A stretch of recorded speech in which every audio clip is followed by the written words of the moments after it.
एक गांव में एक घना जंगल था। उस जंगल में बहुत से जंगली जानवर रहते थे। इसी वजह से वहाँ कई शिकारी शिकार के लिए आते रहते थे।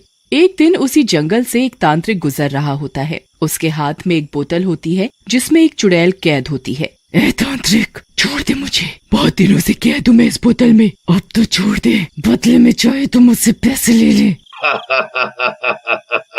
यहाँ भी रिश्वत? अरे चुड़ैल, मैं तांत्रिक भला पैसों का क्या करूँगा, लेकिन अगर तुझे छोड़ा तो तू लोगों को बहुत नुकसान पहुँचाएगी, इसलिए तुझे तो मैं कौन ही छोड़ूं। लेकिन जैसे ही तांत्रिक थोड़ा आगे बढ़ता है, उसका पैर नीचे एक पत्थर से टकराता है और वो गिर जाता है। उसका सर जमीन से टकराता है, जिसकी वजह से वो बेहोश हो जाता है। बोतल उसके हाथ से छूटकर टूट जाती है। बोतल के टूटते ही चुड़ैल बाहर आ जाती है। कितने दिनों के बाद बाहर की हवा ली है। इस दुष्ट ने तो मुझे चूहा ही बना डाला था, लेकिन अब मैं नहीं रुकने वाली। अब खूब मजे लूंगी बाहर। जब तक ये मुआ बेहोश है, मैं यहाँ से भाग जाती हूँ। ऐसा कहकर चुड़ैल वहाँ से भाग जाती है। उधर कुछ देर बाद तांत्रिक को होश आता है। वो चुड़ैल को ना पाकर बहुत दुखी होता है। अरे यार, दुष्ट चुड़ैल तो बोतल से भाग गई, मुझे जल्दी ही कैद करना होगा, नहीं तो ये निर्दोष लोगों को मारेगी। ऐसा कहकर तांत्रिक भी चुड़ैल की खोज में जंगल में चला जाता है। उसी जंगल में एक दिन एक शिकारी राका अपने दोस्त चिंटू के साथ आता है। क्या जंगल है भाई, यहाँ तो मेरा शेर पकड़ने का सपना पूरा हो ही जाएगा।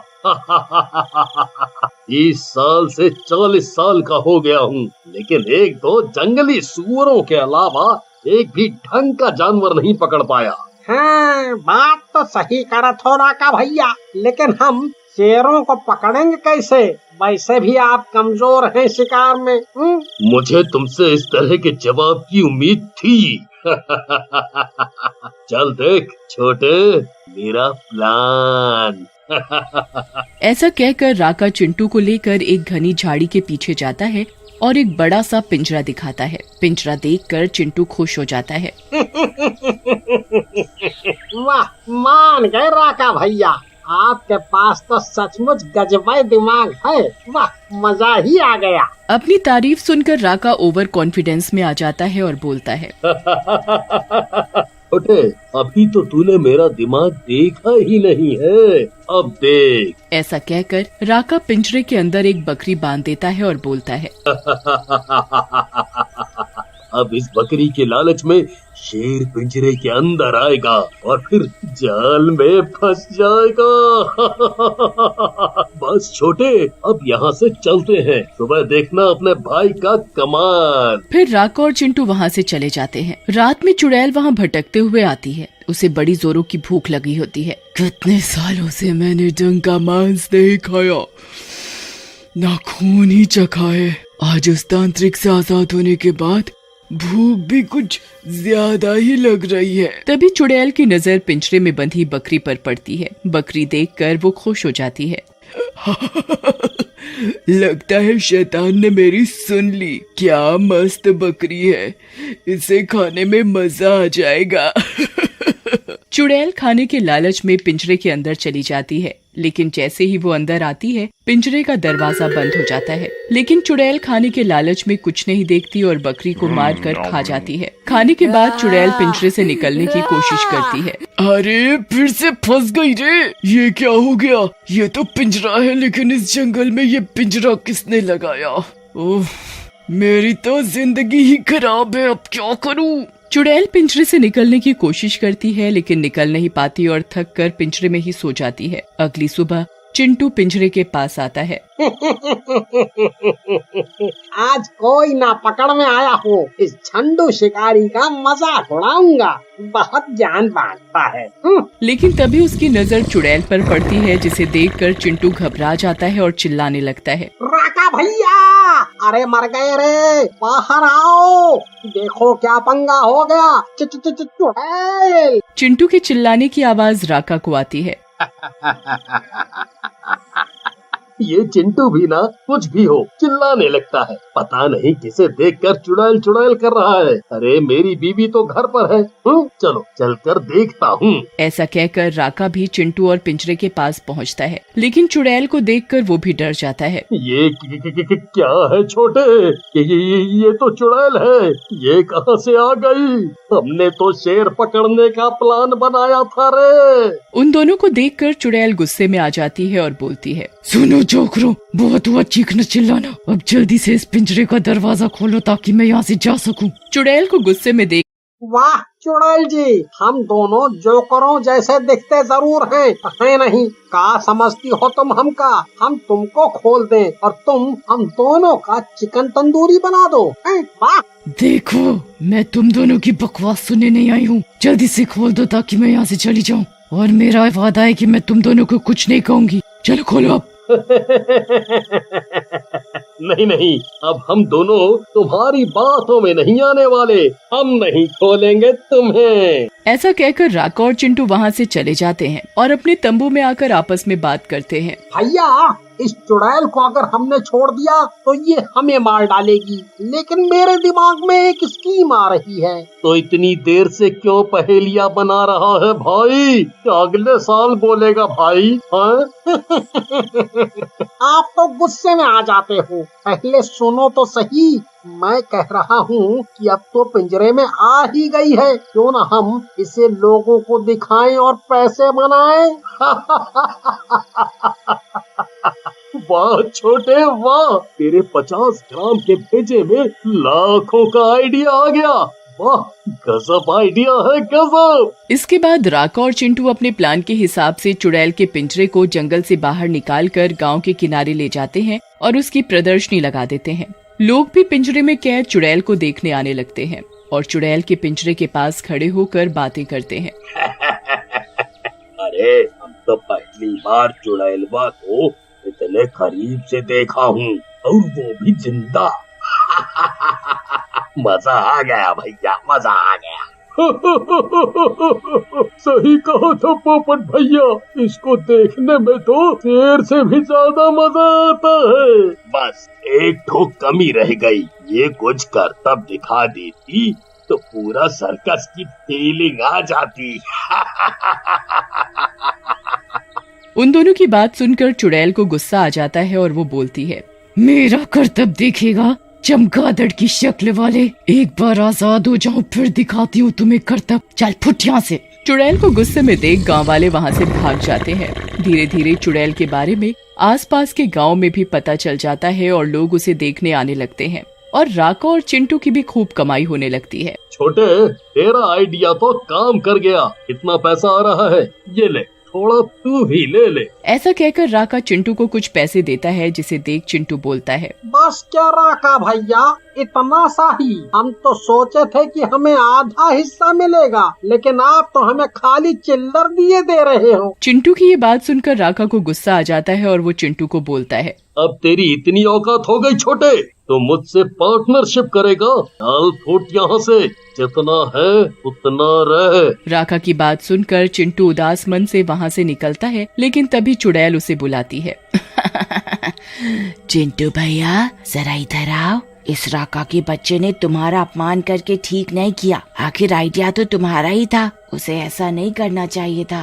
बात तो ठीक है चुड़ैल जी तुम्हारी, लेकिन हम क्या कर सकते हैं? वो राका बहुत तगड़ा है, हमको मारेगा बहुत। तुम डरते बहुत हो, लेकिन अगर तुम चाहो तो मैं तुम्हारी जगह उस राका से बदला ले सकती हूँ।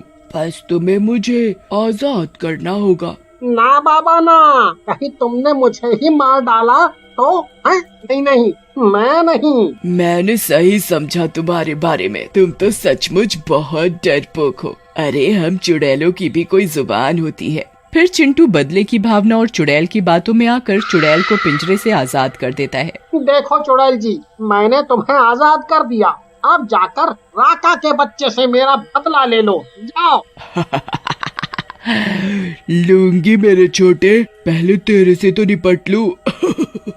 ऐसा कहकर चुड़ैल चिंटू को गर्दन से पकड़ लेती है। ये ये क्या कर रही हो? तुमने मुझसे वादा किया था कि तुम मुझे कुछ नहीं करोगी, तुम अपना वादा तोड़ रही हो। अरे चुड़ैलों के भी कोई वादे होते हैं। ऐसा कहकर चुड़ैल चिंटू को मार डालती है। उधर चिंटू की आवाज सुनकर राका भी आ जाता है और चुड़ैल को देखकर बोलता है, तुम बाहर कैसे आ गई चुड़ैल? चिंटू कहाँ है? चिंटू कहाँ है? चिंटू को जहाँ जाना था चला गया।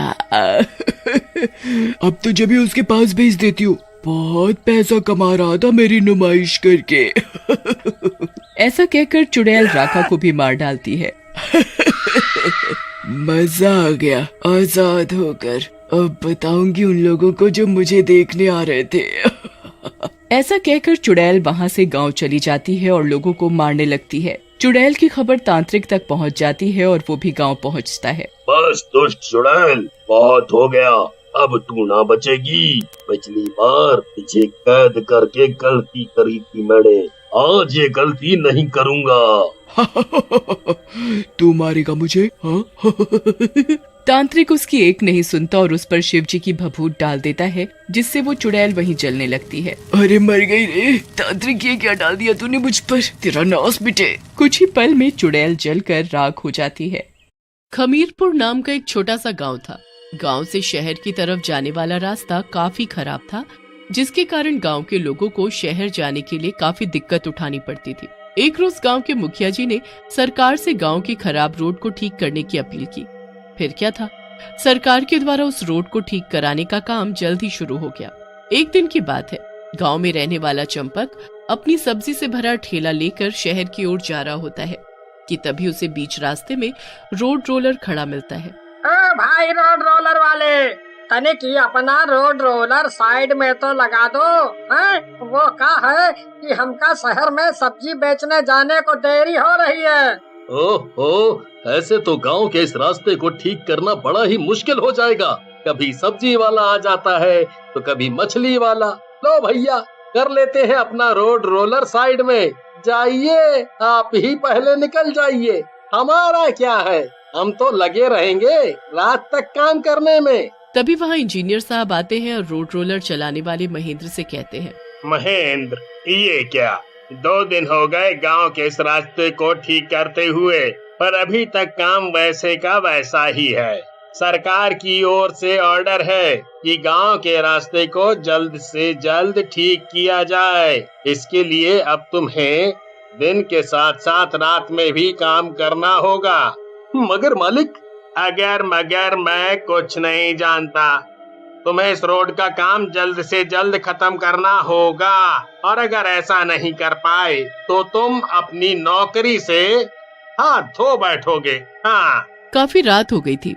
तभी महेंद्र को सामने से स्पीड में अपनी ओर एक स्कूटर आता दिखाई देता है। महेंद्र अपना रोड रोलर रोक पाता कि इतने में वो स्कूटर महेंद्र के रोड रोलर से टकरा जाता है, जिसकी वजह से स्कूटर चला रहे आदमी को काफी चोट आती है और वो आदमी वहीं सड़क पर गिर पड़ता है। तभी उस आदमी की पत्नी चंदा बोलती है, हाय रे कमबख्त मारे, नाश पीटे, ये क्या कर डाला तूने? हाय रे, मेरे पति पर रोड रोलर चढ़ा डाला। अरे मेरी चंदा रानी, अरे कहाँ मर गई? जरा 2 घूंट और पिला दे, मैं बिल्कुल ठीक हो जाऊंगा। लो, कर लो बात। एक तो शराब पीकर स्कूटर चलाते हो और मुझे सुना रहे हो कि मैंने टक्कर मारी है। अरे एक तो मेरे पति पर रोड रोलर चढ़ा डाला, अरे देखो जरा कितना खून निकल रहा है। चंदा का शोर सुनकर कुछ लोग वहाँ इकट्ठा हो जाते हैं। अरे चंदा भाभी, भैया के पैरों से तो काफी खून बहे जा रहा है। रात को पीकर स्कूटर चलाएंगे तो यही होगा ना। एक तो मेरा काम रुकवा दिया, ऊपर से ये औरत मुझे ही दोष दिए जा रही है। एक तो हमारे गांव के भैया भाभी का एक्सीडेंट कर दिए हो, ऊपर से बातें बना रहे हो। अरे भाइयों, तनिक देखो तो इस आदमी ने कैसे अपना भारी रोड रोलर हमारे भैया के पैरों पर चढ़ा डाला। इसे तो हम लोग कतई नहीं छोड़ेंगे। हाँ, आजाओ भाइयों। फिर क्या था, सभी लोग और चंदा मिलकर महेंद्र को पीटने लगते हैं। तभी वहाँ खड़े लोगों में से जगन्नाथ नाम का आदमी रोड रोलर पर चढ़कर रोड रोलर स्टार्ट कर देता है। हमारे गांव के भैया जी पर रोलर चढ़ाते हो? अब देखो, हम कैसे तुम्हारे पैरों पर ये रोड रोलर चढ़ाते हैं। जगन्नाथ महेंद्र के ऊपर रोलर चढ़ा देता है। महेंद्र गांव वालों के आगे हाथ पैर जोड़ता है, पर कोई उसकी बात नहीं सुनता और उसे रोड रोलर के नीचे दबाकर छोड़ जाते हैं। रोलर के नीचे महेंद्र के पैर दबने से वो बुरी तरह से चीखने चिल्लाने लगता है। रात भर रोड रोलर के नीचे दबे रहने से महेंद्र की मौत हो जाती है। इस दर्दनाक मौत के होने से महेंद्र एक डरावना भूत बन जाता है और गुस्से में आकर बोलता है, इन गांव वालों को तो मैं नहीं छोड़ूंगा। इन लोगों की वजह से मेरी मौत हो गई। इन गांव के लोगों को तो मैं अच्छा सबक सिखाऊंगा। अब जो भी इस रास्ते से गुजरेगा वो जिंदा बचकर नहीं जाने पाएगा। फिर कुछ ही दिनों बाद आधी रात के समय गांव के खराब रास्ते पर भूत अपना रोड रोलर लेकर निकलता है कि तभी उसी रास्ते से धनिया नाम का व्यक्ति गांव की ओर जा रहा होता है कि तभी उसकी नजर अपनी ओर तेजी से बढ़ रहे रोड रोलर पर पड़ती है। अरे ये रोड रोलर हमारी ओर काहे भागा चला रहा है? अरे बचा रे, ये तो लागत है हमका अपने नीचे कुचल कर ही दम लेगा। अरे रोलर वाले भैया, तनिक देख कर रोड रोलर चलाओ। देख कर ही तो चला रहा हूँ।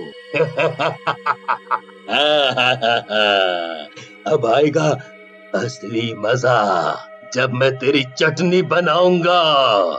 अरे मर गया, अरे मर गया। ये आधी रात में हमने कहाँ देख लियो रे भैया। अरे भूत कब से रोड रोलर चलाने लगे? अरे इंसानों की कमी हो गई थी का, जो इन भूतों को भी काम पर रखने लगे। अरे कोई तो बचाओ हमका इस भूत से। धनिया भूतिया रोड रोलर से बचने के लिए भागता है, लेकिन भूत धनिया पर अपना रोड रोलर चढ़ाकर उसे कुचल डालता है। फिर इसी तरह आधी रात के समय जो कोई भी गांव के उस खराब रास्ते से गुजरता, रोड रोलर वाला भूत उस पर अपना रोड रोलर चढ़ाकर मार डालता। आए दिन रोड रोलर से गांव के लोगों की मौत होने से पूरे गांव में दहशत का माहौल हो गया था। अब कोई भी गांव वाला रात के समय उस रास्ते से गुजरने की नहीं सोचता था। मगर एक रात गांव में रहने वाले मुन्ना की पत्नी सावित्री की हालत बहुत खराब हो जाती है। मुन्ना सावित्री को अपनी साइकिल पर बैठाता है और उसे इलाज के लिए शहर के हॉस्पिटल ले जाने लगता है। तभी रास्ते में उसे रोड रोलर खड़ा दिखाई देता है। अजी, हमें रात के समय इस रास्ते से नहीं जाना चाहिए था। आप तो जानते ही हैं कि आए दिन इस रास्ते पर रोड रोलर से लोगों की मौत होती रहती है। अरे सावित्री, लगता है कि आज हम दोनों का ऊपर का टिकट कटने वाला है। अजी, बीमार हम हैं और मरने की बात आप कर रहे हो। भूत मर गए रे। एक भूत रोड रोलर कब से चलाने लगा? अरे भूत भैया, हमें जाने दो, कृपया करके हमें छोड़ दो। ऐसे कैसे छोड़ दो? एक तो बहुत दिनों के बाद किसी की चटनी बनाने का मौका मिला है और तुम बोलते हो छोड़ दूं? कोई गांव वाला नहीं बचेगा। सब के सब मेरे इस रोड रोलर के नीचे आकर मरेंगे। भूत भाई, मेरे पति को मत मारो, इन्हें जाने दो।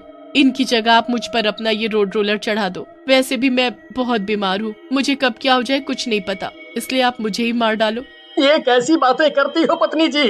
अरे मरे तुम्हारे दुश्मन। और भूत भाई, आपको मारना है ना तो मुझे मारो, पर पहले मुझे अपनी पत्नी को हॉस्पिटल में भर्ती कराने दो। उसके बाद जब मैं वापस आ जाऊं तो आप मुझे मार डालना। मुन्ना और सावित्री की बातों से भूत का दिल पसीज जाता है और वो दोनों को छोड़ देता है। मैं तुम गांव वालों की तरह बेरहम नहीं हूँ। गांव वालों के आगे मैंने भी बहुत हाथ पैर जोड़े थे, पर उन लोगों ने मेरी एक न सुनी और मुझे मेरे ही रोड रोलर के नीचे दबाकर मार डाला। पर जाओ, मैंने तुम्हें बख्श दिया। इसका मतलब आप महेंद्र हो जो मरने के बाद एक भूत बन गए हो? हाँ, मैं महेंद्र हूँ और अब जल्दी निकलो यहाँ से, इससे पहले कि मेरा दिमाग हिल जाए।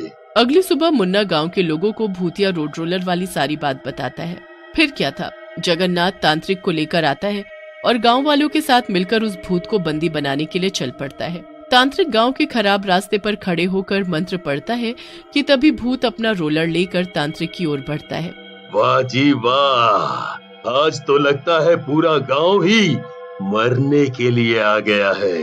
जितनी जल्दी गांव के सभी लोग मेरे रोलर के नीचे आकर मरेंगे, उतनी जल्दी मेरी आत्मा को शांति मिलेगी। तांत्रिक मंत्र पढ़ना शुरू करता है, मगर भूत पर मंत्रों का कोई असर नहीं होता और वो तांत्रिक को अपने रोलर के नीचे दबाकर मार डालता है। तभी भूत अपना रोड रोलर लेकर सभी गांव वालों के पीछे पड़ जाता है। गांव के सभी लोग रोलर के नीचे आने से बचने के लिए यहाँ वहाँ भागने लगते हैं। जैसे मेरी मौत हुई है, वैसे ही मैं सभी लोगों को मार डालूंगा। मेरे रोड रोलर से कोई भी बचकर नहीं जाने पाएगा। जगन्नाथ, तू तो गया काम से। तूने ही मुझ पर रोड रोलर चढ़ाकर मुझे मार डाला था ना, और बाकी गांव के लोगों ने भी मेरी खूब पिटाई की थी। नहीं नहीं भूत जी, मुझे मत मारो, मुझे मत मारो भूत जी, मुझे मत मारो। भूत जगन्नाथ की एक भी बात नहीं सुनता और उस पर अपना रोड रोलर चला देता है। रोलर के नीचे दबकर जगन्नाथ की मौत हो जाती है। मुन्ना और कर्मा और बाकी गांव के लोग भूत से अपने किए के लिए माफी मांगते हैं। जगन्नाथ की मौत से भूत की आत्मा को शांति मिल जाती है और वो गांव से हमेशा के लिए गायब हो जाता है।